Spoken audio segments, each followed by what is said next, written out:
Dutino ono ku Radio Simba Peter Kibazo mu studios ogikwanjulira osibyeyo otya ampuliriza. Yakoze olwaleero weebale wonna wosinzira otuwuliriza tukwebaza okubeera ng'okola bwotyo. Peter Kibazo n'embeera mu studio za Radio Simba. Abakoze mwebale abagenda okukola akawungezi k'olwaleero nga bulijjo mbeebaza enjawulo nti tuweereza ne twongerako obudde.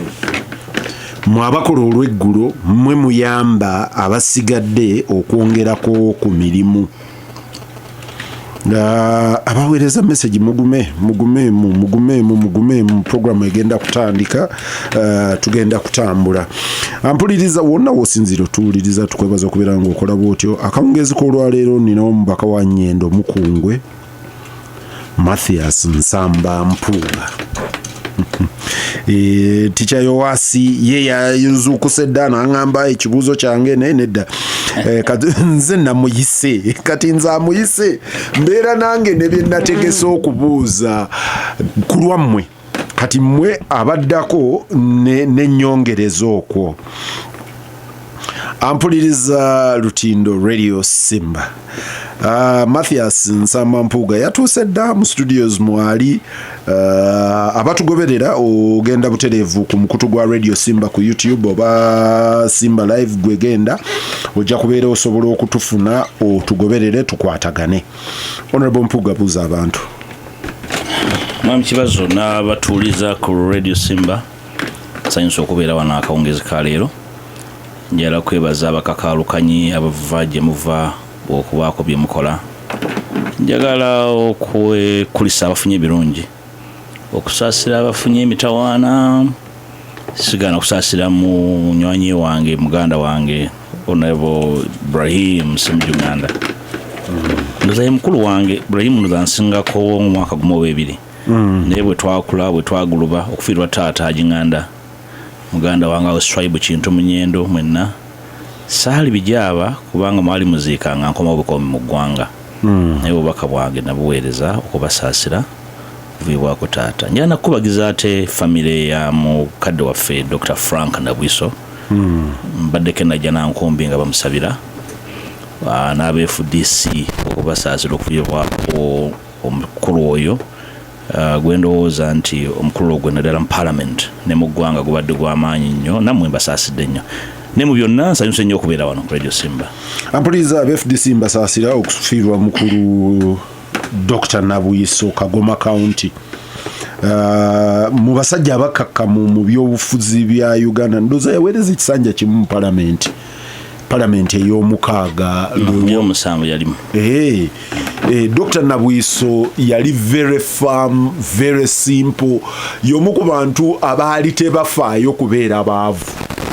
Nga life goes on. Nga talulunkana. Naye abafamile yetu basaasira ne tumusabira Dr. Nabwiso awummule bulungi. Honorable Mpuuga. Sibo. Butereevu nzija gy'oli nina ensonga bbiri. Esooka ya opposition yonna.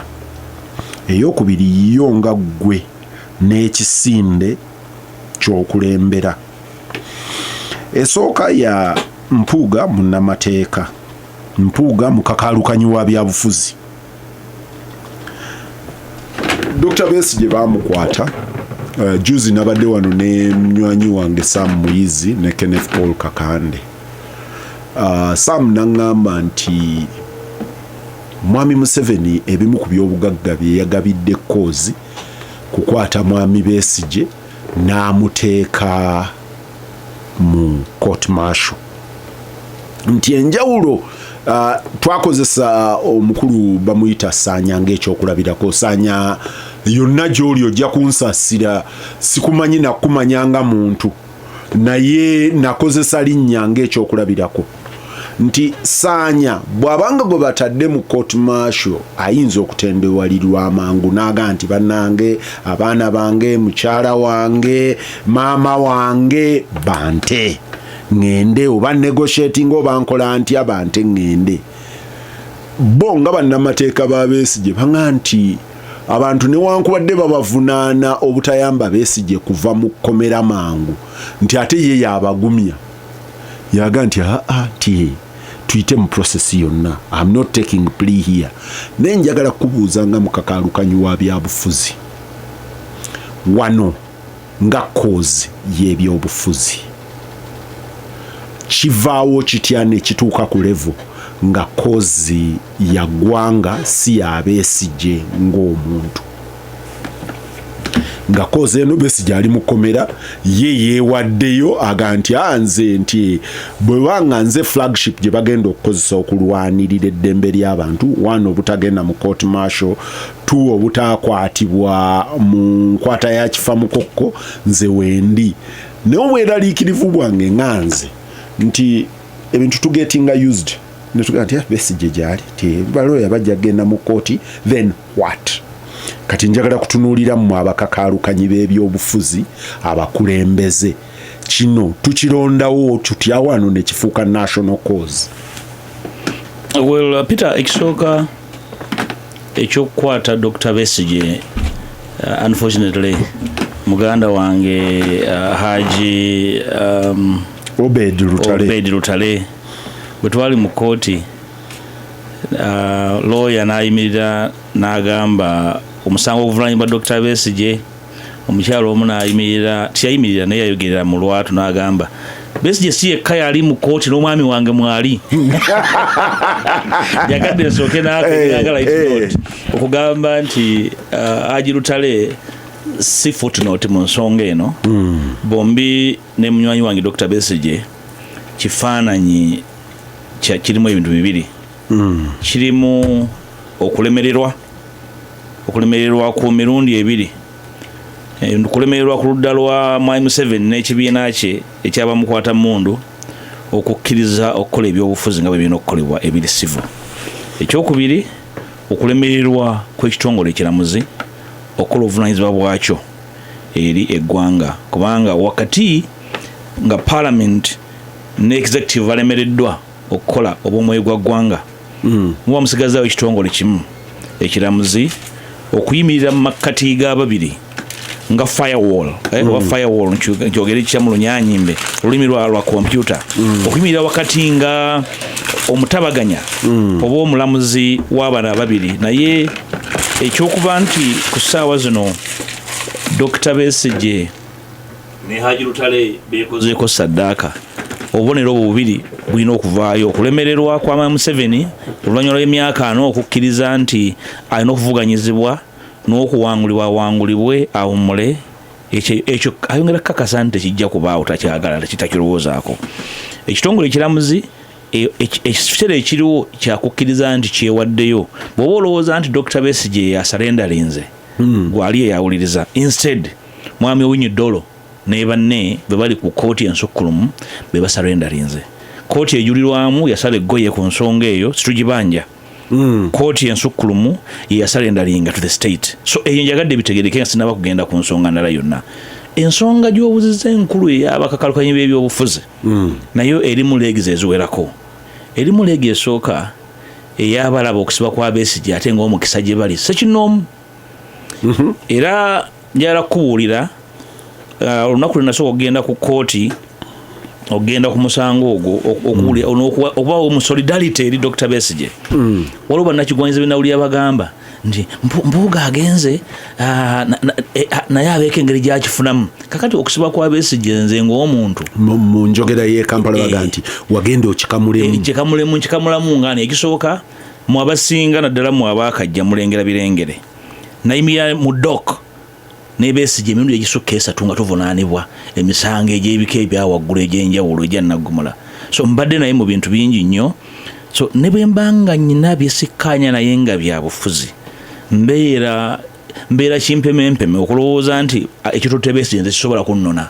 N'olwekyo okuyimirira naye nga ali mu buzibu obwo nsonga nkulu nnyo. Era walabayo n'abagamba ne Besigye okulemerayo naye ali mukikola mu kukyozaamu, tobalaba tobagoberera nabo gye bali abo. Kakati ensonga giwabuuza bannamateeka abiri bwewakyaza ndowooza erina okuvaamu ebintu bibiri. Ekisooka tetulina kyetukama mu kintu ekyo nga tukola bukozi ngendo trips ku court martial ne trips ewa Owiny Dollo.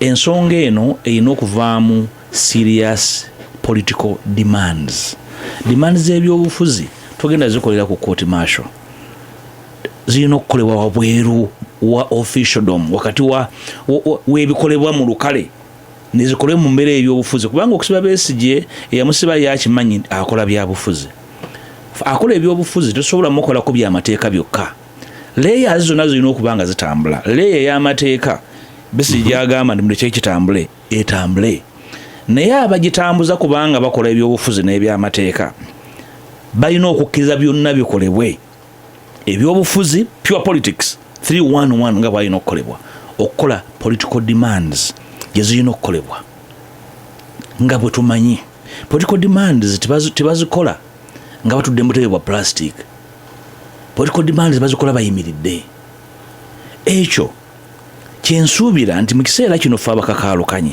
era eyo ey'okubiri etakola era leeyo etali functional eyo eri silent eri dead yegenda okukumirayo Besigye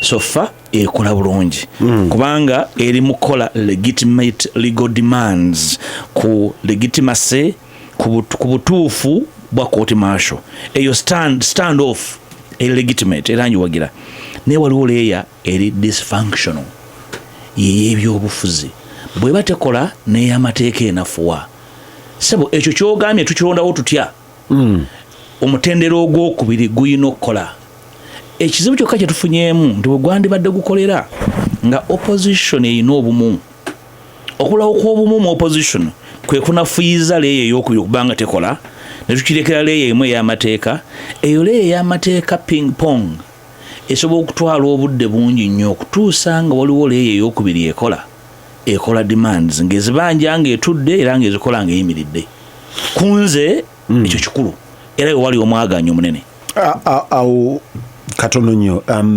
wiiki ndowooza eri ab'opposition mu palamenti baatuula mu lukiiko lw'eggwanga nga bakulembeddwa Joel Ssenyonyi ng'omukulembeze w'opposition mu palamenti ne Mwami Kyagulanyi nga president w'ekibiina ekisinga obunene ku opposition neetulayo Jeno Mugisha Muntu neetulayo aba PPP neetulayo ba John Ken mbadde ndudde omulaba ebibiina ebyenjawulo ne bituula ne bikola press conference ne bigamba eno kozi si ya Besigye yaffe ffenna era enkeera waalwo ne basitukiramu nalaba Jeno Mugisha Muntu Ssenyonyi n'abalala mu court martial nga basitukiddemu era ebigambo bya Jeno Muntu nga Jeno Muntu encouraginga bannamateeka ba Besigye abaga nti wano we muli temutiitiira Mwami Museveni tulina omupushinga up to the next level kati oli abuuza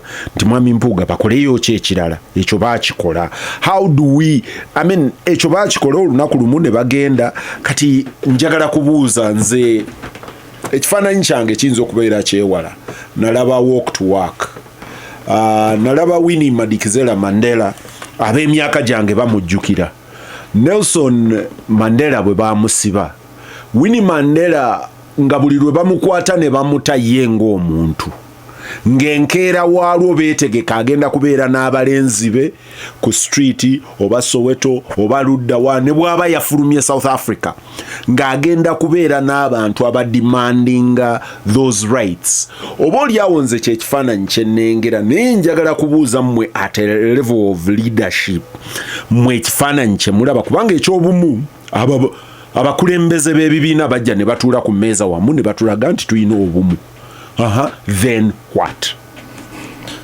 ekibuzo ky'obuuziza nange kyembuuziza nga nkozesa ebigambo birala njogedde ku leeya ey'okubiri etakola ekyo kyennyini kakati abakulu baffe abaatula ku parliament ne bateeka emikono ku kiwandiiko ekyali quarter page nga kibanja eddembe lya Dr. Besigye ekyo kituufu naye ekibuzo kiri nti ekiwandiiko ekyo kyali ku nsonga emu yokka yagenda ku kooti ekibiina ekisinga obunene mu opposition bakiyita NUP mu kiseera kino at least okusinza ku electoral outcomes ez'akalulu akaggwa kyekisinga abakulembeze abalonde Kampala wakisa omukono n'emiriraano where are those leaders abakulembeze abo baliwa kubanga nzira mu ensonga yo nti wadde example ya Winnie Madikizela Mandela n'engeri gye yalwanamu struggles ze n'abalenzi be bali abo abawandiikibwako ennyo aboogerwako ennyo. Can we say nti Besigye batakyalina balenzi be ne NUP eyalaga solidarity mu kiwandiiko tekyalinawo balenzi bonna? Ate ekintu ekyo omanyi ekibuza abantu atwogera ku nsonga zino kulowooza nti ekigendererwa kyaffe kyakugenda tuteekewo embeera nga ya bujagalalo na ku oba nkiyite ki kegugungo. Ndowooza abantu tetunnaba kuyiga ngeri tubakolamu demands nezibeera effective. The NUP for me njiremerako kubanga ekibiina ekisinga obunene era kirina summoning power okumpi okujja nga kigamba nti summoning power tekikyagikola tekikyagirina. Ninze NUP okugamba nti ng'oggyeko ekiwandiiko ate nga siffe bannamateeka neffe bannabyabufuzi abakulemberamu bannaffe tugenze ku level tutugisamoninze tukole demands zino peacefully, incessantly and consistently, mu bukakkamu mu bumalirivu ate nga situsalako. Ekyo okujjako okuba nti kiri mu mateeka nti kikkirizibwa mu mateeka okukolebwa ye alternative leye yeetaaga okuyambako bannamateeka gye boogerera oluzungu olutasalako. Embeera eyo nze General Museveni gwe mmaze emyaka egisukka 2 nga nkaayana naye nga mpakanya byatya ne byatatya mbimanyi. Kakati ekyo leeya ey'ebyo byakkirizaako nakkakkana ngimanyi. Leeya eyo tenaba kubeera summoned. Summoning power ziri mu mikono gyani? Besigye yandibadde asummoninga abalenzi be naye ali mu kkomera. Oba oli awo weyagendera mu kkomera nga tanaba kuzimba capacity, alternative capacity emala egamba abalenzi bagende mu auto drive. Naye waliwo group erina legitimate authority ne summoning power okola ekyo. That group saagala kwejjako, I am a part. But there are those ahead of me waliwo abandiko mu maaso. Ekizibu ekiriwo, pressure gye nakola ku Friday ne basinkana the following week yali ebanja ekyo. Ebigambo byange oba obijjukira nagamba tesobola kubeera nga tuli wano nga Dr. Besigye amaze sabbiti mwezi mulamba mu kkomera nga twogerako kyogere ku radio. Era ensonga yange ekyali emu. Nasanyuka nnyo bwe bakola response the following week ne bayita meeting ey'ebibiina ne platforms ez'enjawulo. Ekyo kiddemu kikolebwe naye nga kisimbye ne mu summoning power ey'aboludda oluvuganya ne bannayuganda abalala bonna ne civil society naye nekyokuyita ebiina ebivuganya byokka nakyo ndowooza nakyo limitation. Buli muntu yenna civil society nga tebapretendinga abagamba nti bakkiriza mu nkola egoberera amateeka ne ssemateeka must be part of this demand. Waliwo court directive, court yawe ekiragiro ekigamba tosobola kukyajinga muntu wa bulijjo mu court martial. Ekiragiro ekyo tekigibwangawo. Ekiragiro kisobola kubeera ku stay of execution permanently. Nti bakiteekako envumbo ekissa mu nkola ebbanga lyonna. Obunafu obwo bulina okubeera challenged mu ngeri yonna esoboka. Nze ndowooza nti leeya gye njogeddeko eyo. Njagala kubuuza kibuuzo kisembayo ku ekyo nkyuse jjiya. Honorable Mpuuga, bwe mwali mugenda mu walk to work gwe wali coordinator kyali tekikwetaagisa kubeera na summoning power FDC gye yayina nga obukulembeze naye mwatuula nga ndooza by then wali musuubi. Muganda wange Muwanga bwe yakulembera Popular Resistance si ye yali akulembera Democratic Party yali ekulembedemu obulu. Actually Popular Resistance yali mulembe gwa reform agenda. Si ye yali akulembera reform agenda. Jenva ngamba nti obukulembeze busobola okunafuwa oba ne bwagala okugoberera amateeka. Dr. Paul Kawanga Semogerere nzijukira Michael Kagwa DP Mobilizers Group. Michael Kagwa yagamba nti nze ngenda kuwakanya government, ngenda kuba olukiiko ku State Square olw'ensonga zino ne zino wamange ezisinga zaali za akatundu kalike baali bateeka mu ssemateeka akaali kasiba ebibiina by'obufuzi 269 nga ye akulembeddemu naye nga si ye Dr. Semwogerere gyenva nti Mpuuga teyeetaaga kulinda Kyagulanyi, teyeetaaga kulinda Muriati, teyeetaaga kulinda Jimmy Akena. Ate tukirabyeko nga tukyuka nga tukutunuulira nti otyo Peter ekyo kyonsabye si kinene n'akamu naye kyowerabidde nti ne mu A4C twatuula ate nga abatuula era bakulu kikyali peripheral tusobola nageraganya na A4C na Popular Resistance yalina limitation zaayo ng'eri enclaved. A4C was a huge national output. Okujituusa bwe twagituusa, we had meetings to agree on the framework, to agree on the processes, to agree on what to communicate. Tosobola kudiscardinga bukulu bw'abakulembeze ab'oku ntikko buli oba discarding oba ne limitations. Ekyokubiri tukolera mu mbeera erimu okwekengera buli omu nga yeekengera munne. Era njala kutegeeza nti ne bawalaba abaagenda okukola ekiwandiiko mwalimu era abeekengeregana era n'abateeka omukono ku kiwandiiko kwaliko abakozesa pseudo people okuweereza Dr. Besigye ebigambo ebisongovu gyali njali mu kabadi. Ebyo obimanyi, you are very smart, manyi okubanga obigoberera. So twogera ku mbeera erimu abantu abatali beesimbu nga bakola ekintu ku face bakolaga kirala naye ate nga ne munda balowooza kirala. A4C yalimu faces bbiri, twali ku nsonga emu ffenna wamu platforms ez'enjawulo era ne bannayesayers nga Honorable Mao ne bannaabali mu DP obuli abaquestioninganga Mpuuga oyo akikulembeddemu talina kifo kyonna mu kibiina kyonna akulemberamu ati ekintu ekyo. Eventually they climbed down and joined kubanga the top political leadership of the leading opposition party yakiri wakati would sit, would meet, would agree. They protected me from arrest because I need to communicate every day on how to move that struggle. Kusaawa eno ekyo tetukirina. Oba oli awo kijja kuntwala ku ekyo gyagala okuddako nti ebyo omuwato bw'ogulabyo n'okola otya. Nze ndowooza nti omuwato bweguli, there's no denial nti wabuzeewo obukulembeze obuli farm obugatta opposition mu parliament weruwa parliament okugatta effort. Nakino njala nkyogere opposition okukolera awamu kyekitegeeza nti basula mu kitanda kimu, kitegeeza nti ekyemisana bakirya wa Peter bonna wamu. Naye waliwo ensonga nga zirina okubagatta. Embeera yetawanya opposition ku ssaawa zino yigibayite yakyamututte bukya oba toyisa mu kiryo kyange naye neweerabira nti goga nti ayisa mu kiryo kyo bw'amalawo oli anoona ggwe.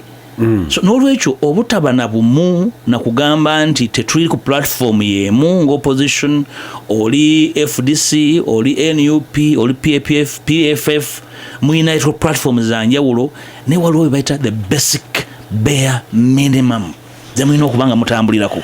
Ampuliriza nkomawo bwe nkomawo okuva mu birango Honorable Mathias Mpuuga yatuula and for avoidance of doubt njagala ampuliriza nkugambirewo be yatuula nabo abawerako mikwano gyange Mike Mabikke Sam Lubega Mukaku Lubowa Henry n'abalala be yatuula nabo laga nti bakoze ekisinde. Sinnakiyita kibiina kya byabufuzi kubanga tebannangamba nti kibiina kya byabufuzi eriyo ne Abed Bwanika nga batudde bakola ekisinde nti kino kigenda kugatta abakakaalukanyi b'ebyobufuzi abavuganya gavumenti mu platform.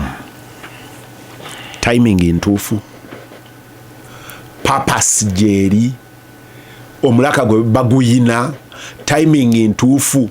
Oba bino byakwesasuza mwampisa bwe muti nange kambagireyo enjala nkomawo. Lutindo wano ku Radio Simba, Peter Kibazo mu studio zo jikwanjulira nina Honorable Mathias Nsamba Mpuuga Nyendo Mukungwe mubaka wa palamenti commissioner mu palamenti ya Uganda eriyo Nakafeero ngambye sebo ekyo nkijjukire simanyi Nakafeero nakyo kitiibwa kiriya Nakafeero ngambye kibazo jukira nti nakyo sebo yo commissioner mu parliament we are there eriyo Ticha Yowasi ngambye Mathias Mpuuga yali leader of opposition mu parliament okumala emyaka 2 n'omusobyo nti bino byavunaana banne ku bukulembeze yalina opportunity ekigambo kyakozesa kiri galvanize. You had opportunity to galvanize the opposition into a singular frame. You were part of the people whipping up NUP against the other opposition frames. Kama is a sweet beach.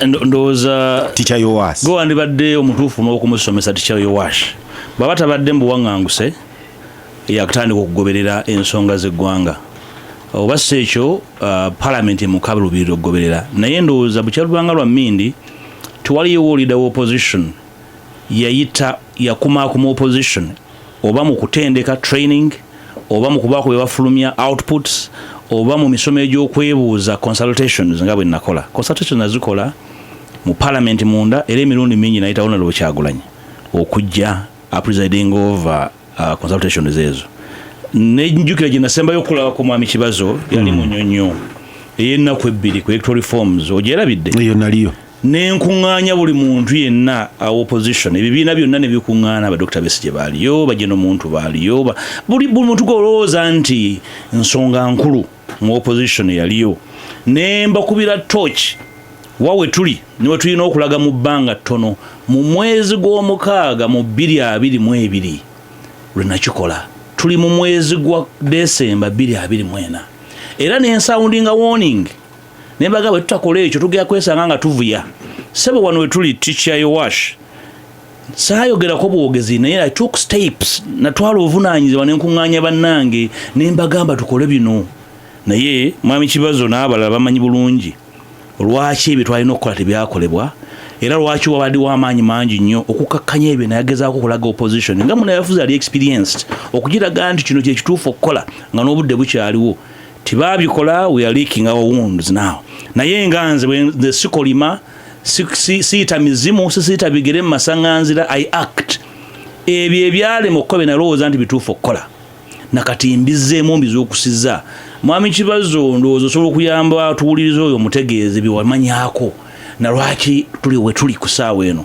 Nze ng'omuntu ne Katonda wange amanyi ogwange nagukola abataafayo kugoberera abayagala ebyekiyita mu lujja n'abayagala ebyangu kati bye tuli mu kkungula bino byonna nabiwaako posturation nabiwaako okulabula n'okulagula nti bannange tukyalina obudde kino tukikole n'enkuŋŋaanya bannange ennaku 2 namba abalala ne beekalakaasa ne bagenda mu mbeera y'obwannakigwanyizi ne batagala kumalayo nsonga zino tuzigguse zizina okugguka n'enkuŋŋaanya ba profesa abakugu mu mateeka Profesa Sempeebwa n'akola olunaku lulamba Profesa Joy Olokonyango n'asazaamu olugendo n'ajja atuwa amagezi neneeta bannaffe abakugu abalina experience okuva mu mawanga amalala bajje batuwa amagezi n'entwala opposition mu misomo mingi ngisomesa ekyokukola nga tuli bumu naye nga lwa abalengera okumpi abalowooza nti ebifo kikulu nnyo ne tusibuwa omukisa yahiya ndowooza tobadde muvumu okuwa abantu testimony nti ebintu bino obimanyi nabikola woli wano njagala ogambe nti nimbye gwe moderator because oyina duty nga moderator olukiiko walukuba naliye munyonyo lumu endala mwatambula ng'ababaka ne mutakkiriziganya nakyo kituufu ku approach ku timing ne mulemu okukkiriziganya wenzija awaddako Honorable Mpuuga obutakkiriziganya ne mu family bubaamu ne tutuula ne tutakkiriziganya ono naye ffenna tusigala nga tuli bawamu. Mpuuga ekisooka okyali memba wa NUP ekyokubiri bw'obanga toli obanga oli mu lugendo olufuluma muganda wange Ibrahim Ssemujunganda ye yaŋŋamba nti ye yasalawo FDC alinze budde aveeyo era n'ekisinde ekikola ekibiina n'akitandika yeekyo takiinaamu nsonyi. Gwe okyali memba wa NUP oli mu kkuba erifuluma NUP ebyo byonna bisinziira ku butakkaanya kutuula ku mmeeza emu buli lwe mutakkaanyenga nga mukwata ekkooti nga mugenda mukolawo platform empya. Ekisooka mwami Kibazo ebyobufuzi biri so delicate birimu obulabe bungi nnyo nti tosobola kubikola ng'obikola n'abantu ate abakutuusaako obulabe naddala nga bwa buntu. Nze obutakkaanya n'ekibazo nga tuli mu kibiina kimu sikiinaako buzibu era nsobola okubeera naye obutakkaanya bwe buva mu nsonga ne bugenda ku muntu ekyo kiba kirala nnyo. Ndowooza awo ebyobufuzi bw'ogambira nti abo sisobola kukola nabo. Ndi muntu akwata ensonga zange n'obwegendereza ne bwe mba sikkaanya nakiriwo era bw'oba onoonya bannabyabufuzi abaduma n'ensonga zitompa invitation card kubanga buli nsonga ndowooza nti ebeerako olunaku olupya lumuyinza ogirowoozaako. Tutwaleyo ekyokulabirako ekitono nnyo. NUP yayisa ekiwandiiko nti ensuspendinze omwezi okyagujjukira? Asijjukira omwezi naye nzijjukira yakususpendinga. Kati kibanya nti wayiseewo emyezi 10. Osobola okususpendinga deputy president w'ekibiina eyakuwa amaanyi agasinga emyezi 10 nga tolina kyokolawo oba n'enjawulo kine kooti masho ye Makindye. Nze ndowooza nti ekibiina kye nagezaako okuzimba n'okuwa obudde kiina ebigendererwa ebitali biwandiike. Abantu nga nze kibalaba mu ndaba ndala nnyo. Omulimu gwe twakola ne tusambula ekisambu oyinza okugeraageranya n'ogw'Abasudde gwe yayimbako mu nnimiro y'e Buganga ey'omunafu alya nnyo. Ndowooza nti kya buntu bulamu abantu obutategeera bubi okubalekera omwagaanya batambuze kye batambuza. Tonsuubira kundaba nga ngenda mu lukiiko lwa NUP. Nja kubeera mu lukiiko olw'opposition nesi olwa NUP nga lwa NUP ng'ekibiina. N'olwekyo ebigere byange byaseeseetuka dda era ndowooza nabo obutabaako kye bakola after 10 months nti you suspend somebody after 10 months n'osirika akola atya. Munnabyabufuzi omukulembeze alina constituency etali emu. Sina constituency emu nti Nyendo Mukungwe nti onkuumira awo ku bunkenke gwe bw'okola ebivvulu mbeera awo nkulinde ng'oli mu kwetooloola ova Masaka bw'ogenda e Ssingo bw'ogenda e Luweero to no consequence nga nkulinze nga ndi mu mbeera gye mbaddemu for more than 20 years consistently nga kyennwanirira nkimanyi. Gwe kikyo bwe kiba nga kyakulwana n'empuuga n'omuinvestingako so much time and resources and energy nkulekera space eyo kubanga ebyobufuzi bw'oba tofunye philosophical attachment bw'oba tofunye ideological attachment wakiri ofunayo ekintu ekikugatta n'abantu ne mbaako kyemukola. Ndowooza nti omwagaanya ogwo teguliiwo n'olwekyo mikwano gyange abo mbagaliza birungi byereere. Mukwano gwange Alan Tucker ali mu mbeera egamba nti ekisooka olina okusoma embeera y'obudde. Adda wali aga nti bw'asoma omuyaga n'embeera y'obudde byonna bye wakola ng'okuŋŋaanyiza bano batutte batudde emunyonyo ogambye tujja kukola bino tujja kukola opposition bagiyitaani agenda mwagiyitaani legislative agenda n'ebirala. Abuuza nti mu mbeera y'ebyobufuzi eno n'ofuna ki era yo opposition neyakiivinga ki. Kino nkisoma olw'ensonga nti mu butakkaanya bwa Dr. Kizza Besigye ne Geno Muntu emu ku approaches Geno Dr. Besigye wa defiance ng'aga nti ffe tuwipinga abantu for defiance nga Geno Muntu aga tuzimbe structures ezina buttressinga kozi yaffe. Dr. Besigye ng'aga nti buli structure gy'ozimba ng'olina nakyemalira gyakuba mu nsawo n'akola ki n'atwala. je n'omuntu nga yakkiriza nti tosobola kwachivinga byoyagala nga tolina structures awe wali obutakkanya kati onaabuuza mu mbeera eno gwe kubanga ndaba ng'ekifaananyi kyo ekifaanana ekya je n'omuntu kyakuzimba a structured approach aga nti no achievinga ki at the end of the day. Kakati naliko mu lukiiko olumu n'abantu abamu ne mbagamba nti Mwai Museveni tusobola mujjako mu ngeri 3 era kanziga bali n'abatuuliza wano ne mbagamba nti Mwai Museveni tusobola omugendera mu muddo omuwanvu nga bwe yagenda tall grass. Ekyokubiri ne mbagamba nti Mwai Museveni tusobola okumujjako nga tukozeseza enkola ya Arab Spring ne tumuva Hwereminga n'akita. Eyokusatu ne mbagamba Mwai Museveni tusobola omutwala mu kalulu kenyini kaategese ne tumuva Hwereminga with organization era ne tumujjako. Nebyo nabyo byenjogeddeko ebisatu birina common denominator. Bagiyita organization, bagiyita orderliness. Tosobola kugamba nti ojja kukola ekimu ku byo bw'obanga olinayo enkola gyosobola okukozesa okumujjako ogimbuulire toli yampa nkola ndala nebyo byonna bitambulira ku kintu bayita organization n'okuwuliziganya nandibadde mu nabye mutakkaanyaako gwe bw'oŋŋamba nti tugende bugenze nga tutadde ekifuba era je n'omuntu teyali mukyamu n'akatono ne bw'oba oyagala kukozesa defiance must feed into a structured framework. Erina okufeedinga muntu simanyi lwaki abantu ebintu byebalenga ebyo beegomba tebatwala budde kutegeera ngeri gye byakolamu naye mukimanyi oli musajja musomi wa bitabo Arab Spring tiyakolanga mu ngeri eri erratic wabeeranga strategic communication strategic arrangement so sosobola kuŋŋamba nti waliwo ekisobola okusubstituting organization ne numbers te substituting organization. So okuteekateeka buli kyoyagala okukola kintu kikulu nnyo era omuntu yenna agamba nti tukole kye tukola nga situeteeseteese sisobola kumuwa budde manya nti oyo atumalira budde. Dr. Besigye nkoze naye ebbanga ddene oba oli awo kyayawula nejje n'omuntu ye depth bwe bugazi bw'okuteekateeka sirowooza nti ali opposite kuteekateeka kubanga bwanga ali opposite then meeting abatulamu zaaki nze ndowooza nti ku level ku mutendera ki ku bugazi ki bibina okukanyizibwako n'olwekyo njala kutegeeza omukulu oyo novelist nti tolina bw'okola bya bufuzi mu ngeri erratic okujjako ng'oyagala ojjeko General Museveni okomyewo oli Prika General Amini ekyo buli bw'okikola mu Arab Spring waliwo abantu no mu Tunisia abajja ne batwala obuyinza ne batereza amatayi ne bagamba tuzze abantu ne bagamba si emmwe ne bagamba si emmwe abajja batereza amatayi si mmwe twagala ne babagaana. So nothing substitutes orderliness. Bwe mutakola kweteekateeka na kubanga muwuliziganya properly mujjawo mugoba omukota kibira ne musenze embakyo ku kyala ate zongana ziri ya nkoko.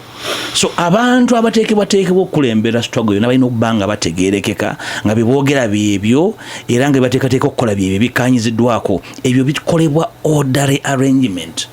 Sebo nzaawo sivaawo whichever you want to remove the government something must be important. Kyova olabanga nina obuzibu bw'amaanyi nnyo n'abeerangirira okwesimbawo nga tebaagala kulya kye bayita reforms.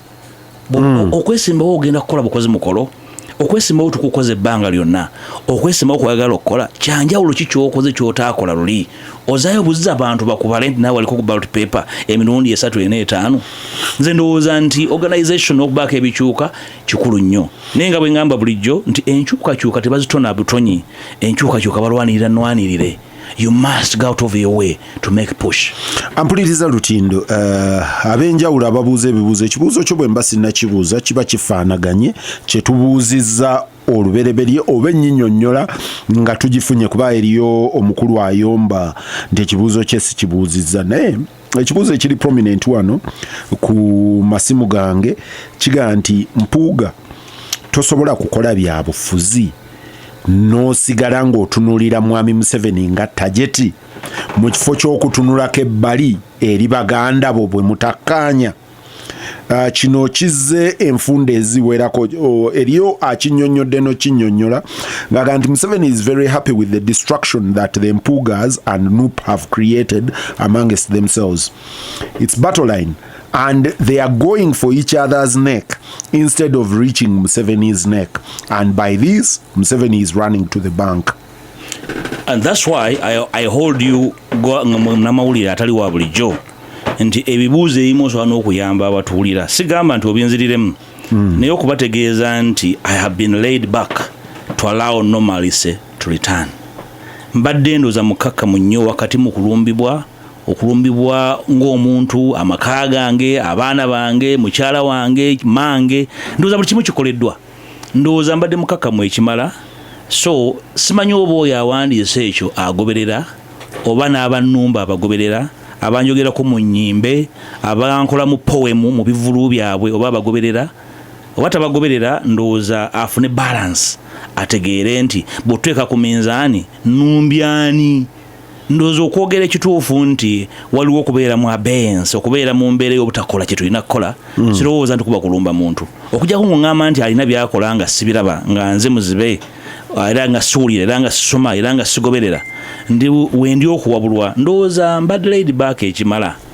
Era omu ku bantu b'osomyawo novelist oyo yampaniko agamu kubanga nali laid back n'agamba nti ndowooza ndi available, ndi mu kweteekateeka Mwami Museveni angule. Mwami Taka, that was very unfair of you ng'omuntu omuyivu, toyogerangako nange, tomanyi na my idiosyncrasies ezisinziirako byenkola ne lwaki mbikola, lwaki olumu soogera naye ng'omumanyina ate nga nebyokwogera mbirina. It's very very important okwogera ku muntu nga omuyinako na iota of knowledge. So n'olwekyo byenkola neŋŋamba sijja kwogera, mba mbigenderedde okuwa obudde okuwuliziganya n'okuwa obudde obukkakkamu. Naye ekyo tekiri permanent. Saagala muntu yenna alowooze nti obukkakkamu bwange bunafu. Nkikola kubanga nzikiriza nti ekiseera kituuka ne mwereega ebikya, naye akadde katuuka n'obeerawo okuwuliziganya wakati mu butakkaanya musobole okukola ekibatwala mu maaso. Ekyo nkirinako commitment y'amaanyi nnyo. Kyova olaba ŋŋamba nti naffe mu Democratic Alliance tujja kwogera n'omuntu yenna regardless oba twayombye ejjo, because we have one big country called Uganda to save from the troubles of politics. Ekyo sikinako compromise. Nkibaddeko ebbanga lyonna, singa nali njagala kugenda kwetona maganzi nakweteekawo kwetunda nga abamu benda abessa ku mudaala, singa ndowooza ndi waggulu nnyo ku mudaala. Naye ekyo kibeeranko kirooto kyange, ebigendererwa byange bigazi okusinga abantu balowooza abamu ebya bulijjo byokiyita mu lujja. Kasibante George ndowooza ali Bungereza, +44 ali Bungereza. Kasibante George yakuyozaayoza aga nti bwe tutakkaanya ne tusigala mu nnyumba emu kiba kikyamu kya buvumu okugamba nti tulemaganye n'okuba ekkooti ku mabega n'otambula n'otulaga gy'olaga. Ye n'akuyozaayoza. Ono Walugembe, Moses Walugembe ali Bungereza naye akugambye nti Mpuuga osobola obutawuliriza TikTok ne Facebook n'obufaananaawo kubanga n'abo bavuganya babukozesa mu kubagane, nti yakumanyi ng'omusajja omugezi naye akwewuunya nti owuliriza bot accounts bye ziboogerako ng'afunamu yekka ye Mwami Museveni n'onyiigira ezo okukakana nga struggle mugiyuzizza. Ono omulala Sembusi aga nti the element of dialogue.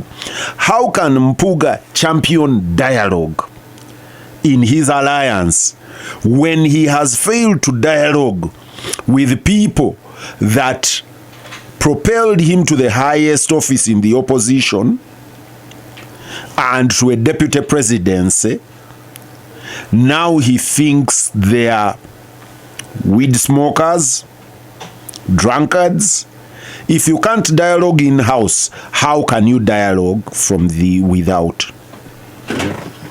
Kansooke n'omukulu yasembeyo ye mwami ani? Ye Sembusi.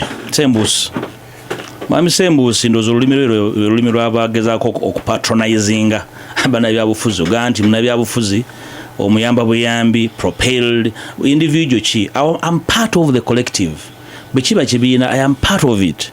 Okufuuka deputy president sikwali kujjuza form, okufuuka leader of the opposition tiwaliwo contest. I think waliwo tacit understanding the Mpuuga is ahead of everyone in this team. Sirowooza nti ng'egye nakolamu omulimu ogwo mukulu olowooza nandikoze differently. Ekyokubanga situkkaanya nze nzikiriza nti obutakkaanya bubeerawo. Obutakkaanya si kuntu patronizingirako nga patronizing akaana akato. I am a partner in the party. You cannot treat me like a boy you picked from the street. Nawuliwo n'agamba nti yannyamba buyambi okujja mu parliament. To help a 3-term member of parliament to come to parliament? Nze ndowooza nti iyo patronizing language y'abantu abayiga obuyizi ebyobufuzi. Ebyobufuzi bikolebwa as a partnership and a sacrifice from both sides. Ne buli omu yeetowaliza munne ne mugamba nti one at a time on a moving ahead on a collection. Naye ndowooza ebyagenda maaso nyita bimayisobola munenya. Mwami Walugembe, I appreciate concerns zo nebyoraising mwami Kasibante funye bulungi kituufu obuteyuzayuza kubanga ebyobufuzi si maka ndi mwami na mukyala nti kubanga muleseewo abaana buli omu n'agende bwe kyangu nnyo compromising omwami n'omukyala kubanga mu makkati gammwe mulinamu ebikulu ennyo bye mulina okubaako n'obuvunaanyizibwa naye okubanga mu byobufuzi byammwe okubeerawo ne gurupu kugiremesa n'okukola byeyina okukola.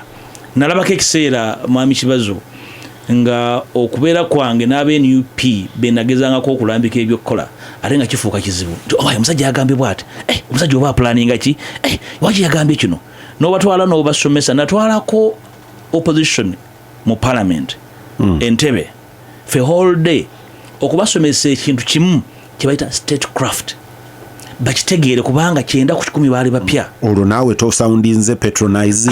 Nabatwala kubanze nali leader olonkola duty ya leader w'abanno nga bapya obakolera ki ng'oli tabeera nga first time y'okubeera mu byobufuzi kujja mu parliament kiki kyosobola omukolera ng'ekikulu nga yakajja mu parliament ategeere engeri gy'atambuzaamu ebigere bye n'okumanya kiki kyasobola okugoberera.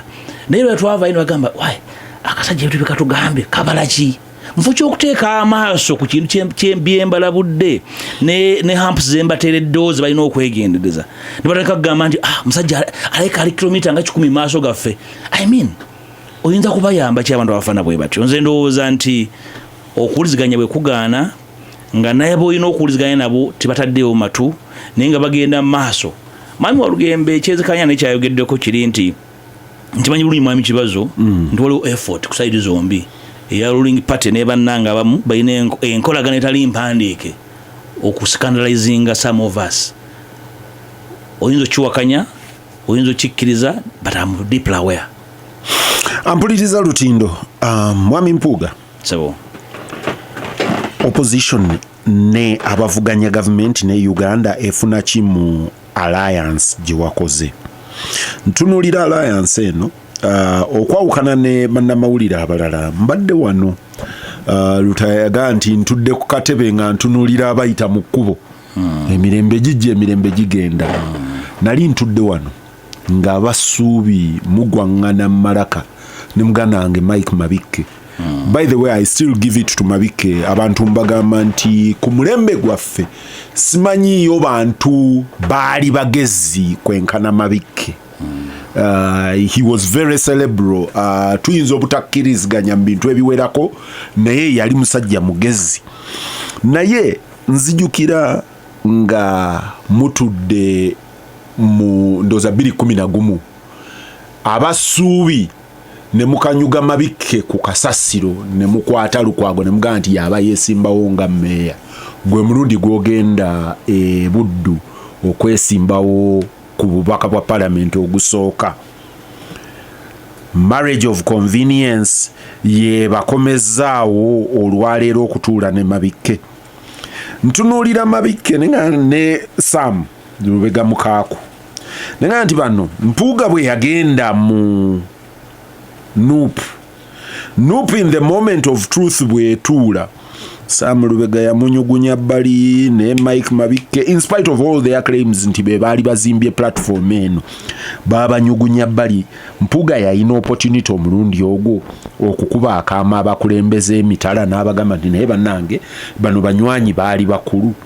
Omulundi guno mwesanze nga muli ku ttale mwenna ne mugamba nti tufiira ku ttale katwegatte tulwane. Marriage of convenience oba opposition erina kyefuna?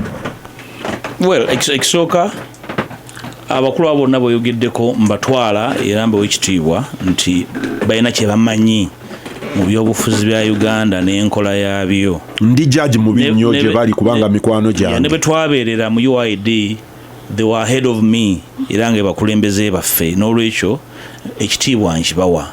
Ekyokubiri ne betwabeera mu NUP nga bamiddwa card saagala nnyo kwogera mu bukulu bwange saagala kwogera ku bintu bye nateesaako mu mbeera eri privileged naye njala kutegeeza kitasobola kukola violation yonna nti nze omu ku baagamba nti that was a mistake at least on record n'olwekyo ekyo ate ekirungi nali vindicated nti eventually ebyavaamu bitulaga nti n'abeetwawa kaadi ahead of them sirowooza nti bakoledde obwenkanya opposition mu busobozi bwabwe ne mu kufaayo ne mu kugoberera ensonga n'olwekyo eyo yali ensobi mu byobufuzi bw'okola ensobi okkiriza nti that was a mistake at least on record twali asobola kuvayo n'agamba nti saakyogerako openly nti we've made some strategic blunders in some of our selections including okuleka wabweru kidandala at least I was on record ku nsonga ezo ekyo si kyetonda.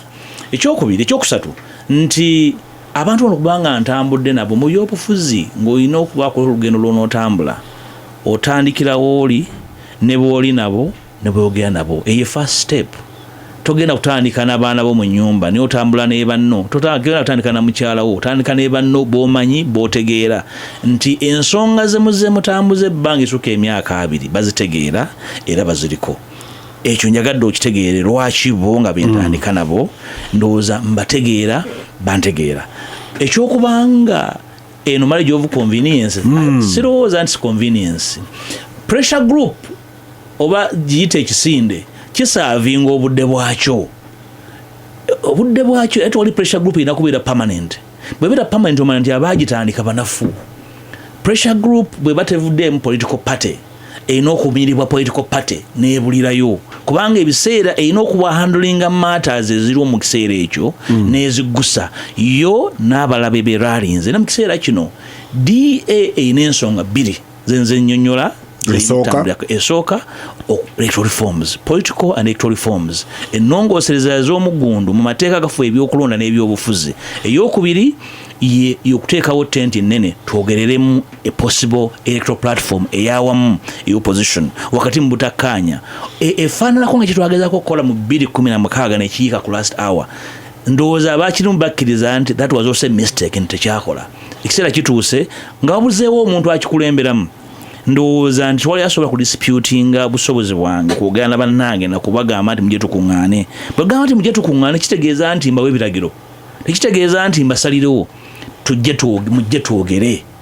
Ndowooza nti ebyo ebikulu ebyo tubituukiriza DA ejja kuba etuukiriza obuvunaanyizibwa bwayo olwo ne bwegenda n'ebulirayo ekiseera kino ejja kuba ekikozi kyerina okukola. Obwo obukulu bwa pressure group bwe bulina okubeera tesobola kubeera nti eri permanent okubeera nti eriwo olubeerera bubeera bunafu.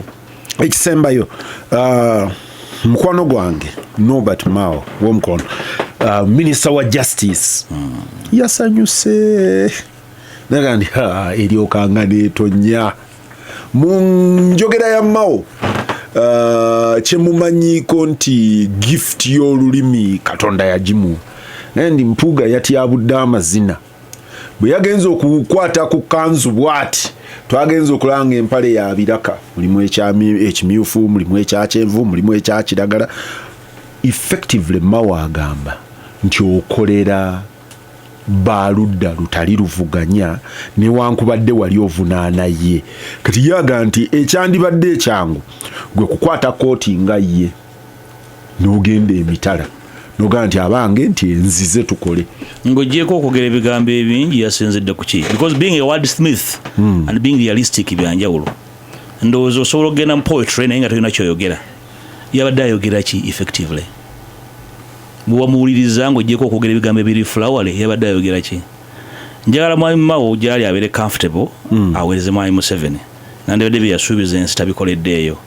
Ndowooza ogezaako okufaananya okwefaananyiriza abalala tekina kye kimuyamba comfortably asaavinge Mwami Museveni.